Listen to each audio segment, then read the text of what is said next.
आम्हाला पेशंटच्या नातेवाईकाने 3 दिवसापूर्वी कॉल केला होता आणि आम्ही स्वतः वंचित बहुजन आघाडीच्या कार्यकर्ते या ठिकाणी पावसात धावून आलो होतो। आम्हाला जसं पेशंटच्या नातेवाईकांना त्या ठिकाणी बोलवलं आणि आम्ही इथं आलो, सीएससी चर्चा केली। त्यांनी आम्हाला नातेवाईकांना आम्हाला सांगितलं की बाबा सीएस सोबत आरोग्य मंत्र्याचं बोलणं करून दिलं, त्या रागाच्या कारणाने ते आम्हाला त्या ठिकाणी रिफर करत आहे। आम्ही त्या सीएसला कॉल केला माझ्या फोनवर आणि सीएसला आम्ही या ठिकाणी ठणकावून सांगितलं की ताबडतोब याचा उपचार ह्या ठिकाणावर करा, इथून याला हलवू नका आणि आपलं एवढं मोठं हॉस्पिटल असून काय कामाचं आहे म्हणून आम्ही त्यांना इथल्या जे आरोग्य अधिकारी आहे सीएस त्यांना आम्ही या ठिकाणी जॉब विचारला आणि त्यांनी तातडीने त्यांना इथं ICU मध्ये भरती करून त्यांचा इलाज त्या ठिकाणावर चांगल्या पद्धतीने केला। आम्ही त्याची आता पाहणी केलेली आहे। त्या जो पेशंट होतं अनिता राजू ससाने ते मला वाटतं शहागनचं पेशंट आहे, ते आता एकदम समाधानीकारक पेशंट आहे। आम्ही त्यांना भेटलो, आता त्याची प्रकृती विचारली, ते पण एकदम चांगलं झालं, कोणी टॉर्चर केलं नाही।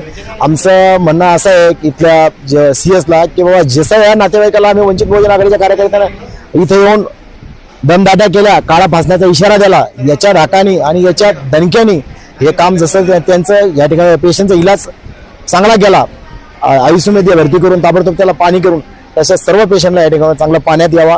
अन्यथा आता या असं आम्हाला नोटीस आला बघा, आम्ही फक्त इशारा दिला तर आम्हाला या ठिकाणी असं नोटीस देण्यात आलं इथल्या पोलिसांना। आम्ही काय अशा नोटिसाला भीती घालीत नाही आणि आम्ही अशा नोटीसला भीत बी नाही। कोणताही गुन्हा दाखल झाला तर हरकत नाही, अगर कधी यांना खरोखर जर 2 दिवसामध्ये जर ते इलाज नसता केला तर खरोखर सीएसच्या तोंडाला काळ नसतं, भारतात आम्हाला विजय आणि वंचित बहुजन आघाडीचा कार्यकर्ता म्हणलं नसतो, मी तुमच्यासमोर आलो नसतो।